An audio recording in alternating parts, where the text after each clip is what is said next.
Hello guys, for today's video ay nagluto yung kasama ko ng sinabawang manok and with white rice. So ito yung nagluto sa amin.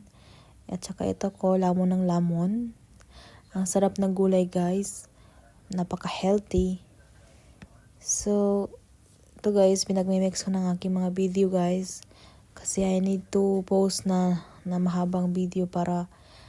So, dito naman guys, is nagluto yung kasama ko ng palabok. Pero Myanmar version. So, meron tayo ditong mga, ayan, lemon, at saka di ko alam kung ano pinagluluto niya, pinaglalagay niya dyan. At saka ito yung sauce. At saka may pansit siya dyan. Ayan, may itlog sa loob. Yan yung sauce niya guys. Sobrang sarap guys. Parang sa atin din na, palabok. So, of course, isa-isa kami ng egg. So, ito yung pansit namin na overcook. So, ayan guys, sinagyan ko siya ng ganyan, sibuyas. So guys, ngayon ay gumawa po kanina ng manok na Myanmar version din.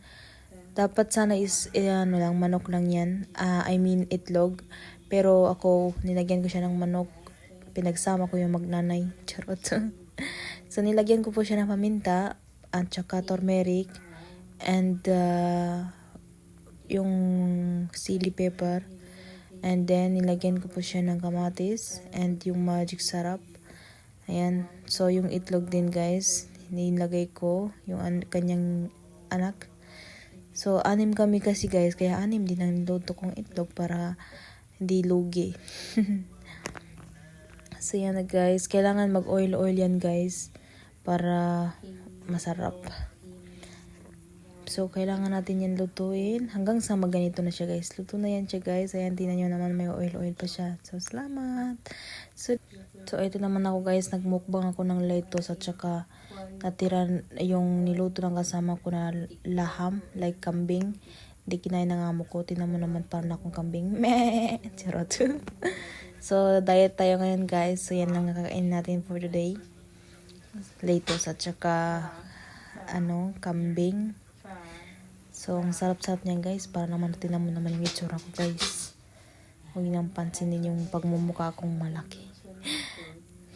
Sarap na sarap ako sa lettuce kasi may suka guys. Simple lang naman guys. So, para lang may lang guys, mag-content. Pagpasensyahan nyo na.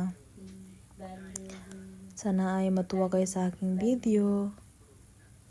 Hindi po ako masyado marunong guys mag-video actually. Kaya, nagpa-practice pa lang kung tas nagpa-practice din ako paano mag-edit. So guys, ngayon naman guys is nagluto ko nung isang araw ng lugaw. I mean, ano ba yung tawag doon? Basta lugaw na yun. Ayan guys, sinagyan ko siya ng powder na onion kasi di pwedeng kumain yung kasama ko kasi may sakit siya. May siya sa colon niya. So nilagyan ko po siya ng magic guys. So, pipigain natin yan. Ay, dudurugin pala. So, nilagyan ko na siya ng paminta. Tapos, iisahin natin siya ng para hindi siya maglasa na malansa. Lagyan natin siya ng tubig guys, para ilagay natin yung kanin. So, yung ginamit kong kanin guys is luto na. Kasi nagluto yung kasama ko ng white rice. Kaso, yun nga, naisipan namin magluto na lang ng lugaw. So, ginawa namin ng paraan para maluto. So, i-blender ko po yung rice guys para lumiit-liit siya. So, ito naman guys, nagluto ko ng noodles naman dito. Noodles na kakaiba. Lettuce at saka noodles. So, yung lettuce guys, kinisa ko sa sariling mantika ng noodles. So, yan. Nilagyan ko rin siya ng carrots. At saka yung bell pepper. At of course, yung natin, pang sa ibharat, like mga sahog-sahog ng Indomie. Nasarapan yung kasama ko dyan guys kasi sabi niya first time doon niya yung nakakita ng ganyan na luto ng Indomie. Kasi dapat masustansya, diba? So, kailangan natin gawa ng paraan para maging masustansya yung noodles. Kahit pa paano. So, yan na guys. Pinabidyo ko po yung kasama ko dyan. So, hanggang dito na lang ating video guys. Salamat sa panonood. Sana ay nagustuhan niyo ang aking video. Hanggang dito na lang. Bye-bye. I love you all. Mwah.